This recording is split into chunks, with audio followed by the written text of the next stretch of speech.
Hi, it's Michael again from Premier Home Theater Seating. We've walked through the different stages we go through to build this chair. This is one I really enjoy teaching because I think it's one that we know the least amount about, and yet we accept what we're told. We started with a scissor lift, the mechanics. We moved into a solid wood unibody frame. We bolted the frame and the unibody scissor lift together, made a single unit. We then talked about the upholstery, the foam, the comfort, the quality that really is what we feel in the chair. But here comes one of those parts of the chair that I think is interesting because I think there's a lot of misinformation out there, and I don't know that anybody goes through the time to really educate you about this. It's leather. I mean, really, that's what we're all about. We're a leather seating manufacturer. We do beautiful custom fabrics. We work with a lot of interior designers who will selectively pick just beautiful fabrics to accent their room. We'll do two-tone chairs. A lot of times we'll combine fabrics and leathers, whether they be arms and seats and backs. We're a custom manufacturer, so your chair is made to your specifications using our great styles and quality. But when it really comes to leather, there's a comment we all have said and we've heard, and it bothers me because it just isn't true. Here's what you hear, and maybe you've said this. Oh, well, leather, I've owned leather chairs, and they're really hot in the summer, and they're really cold in the winter, and I just don't want leather, I want cloth. Well, that's amazing to me because you really probably did not own leather. You might have owned bad leather. You might have owned vinyl that someone told you was leather, or a very poorly treated hide that became useless after they got done with it, and it probably was really hot in the summer and cold in the winter. But when you think about it, what is a hide? It's a naturally grown product. It's an animal product, obviously, from the beef industry. It's a cowhide. And our cowhides are treated so incredibly through its process that we don't destroy it in its tanning. We preserve it in the tanning. And we only use what we call, and the industry calls, a nubuck top grain leather hide. Now, what is that? Well, we know the shape of a hide. We've seen it. It's kind of the animal cut out, laid flat. Imagine taking a thick piece of beautiful leather. And they are pretty thick pieces. We have belts. We know how thick a piece of leather is. They vacuum seal it onto a table, and they slice it like a piece of bologna. And now they've got two pieces of leather.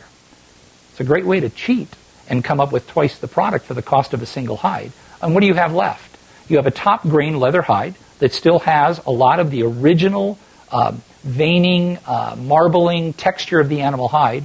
Then you have something that looks like a piece of suede. It's that furry back of a piece of leather that you've seen. Well, what happens is the top grain is now used for possibly upholstery or clothing because it's pretty thin. But the second hide is sandpapered, literally with a jitterbug sander. They'll treat it like it's a fender on a car.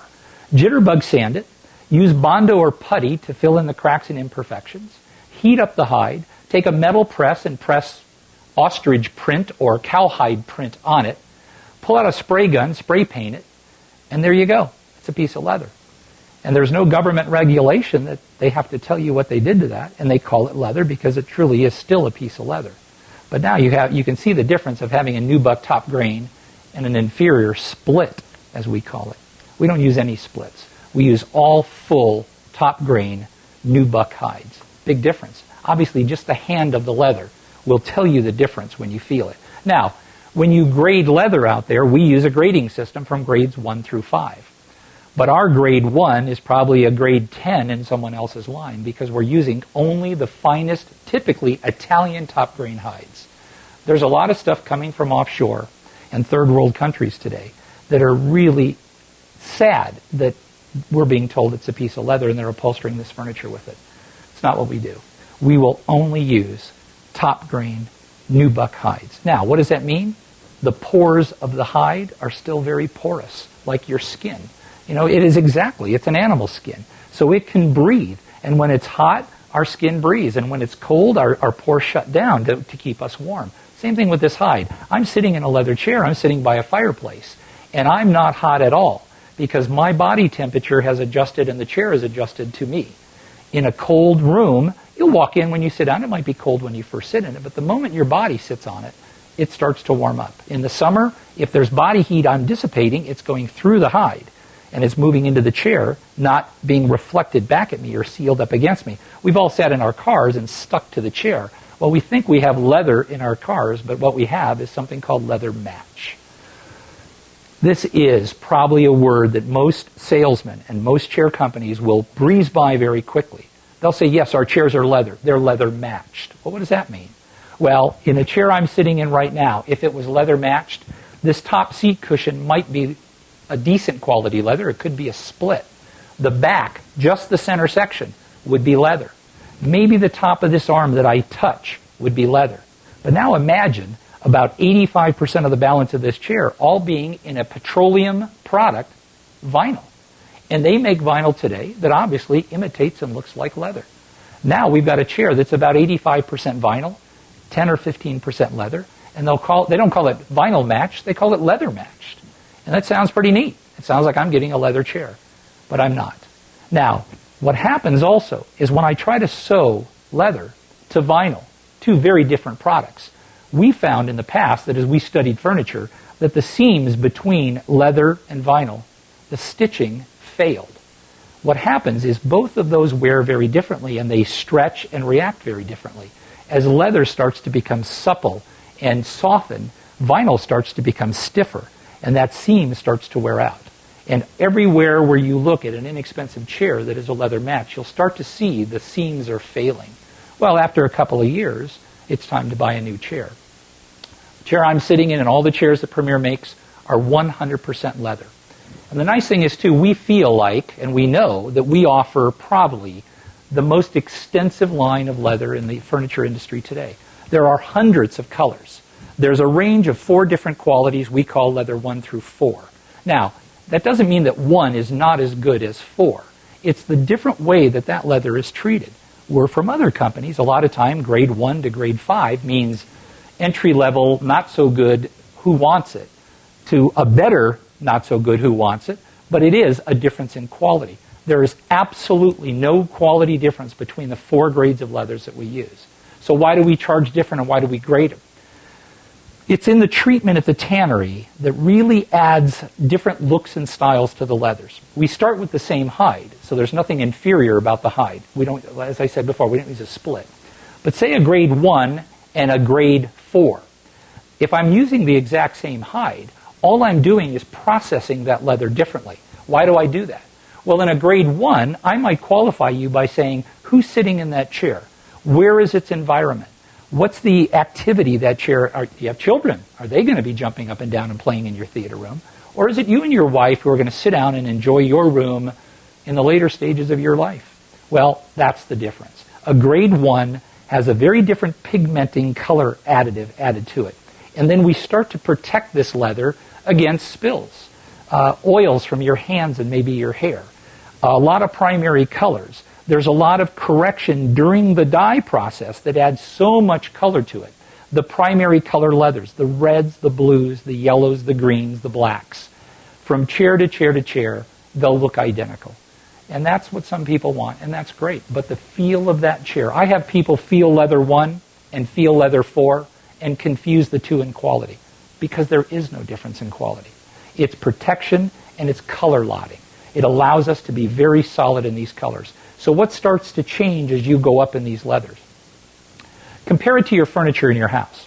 If you bought an inexpensive furniture bedroom set, let's say, out of oak, well, again, there's a lot of grades of oak, but the inferior oak, they might use a black stain. Now we will black stain that piece of furniture. It's going to hide the imperfections. And not dings or dents, but maybe difference in flaws of the grain or the look of the wood. So now it's still wood, still open grain, it's still the same oak, but it's black oak, or it's a very, very dark red oak.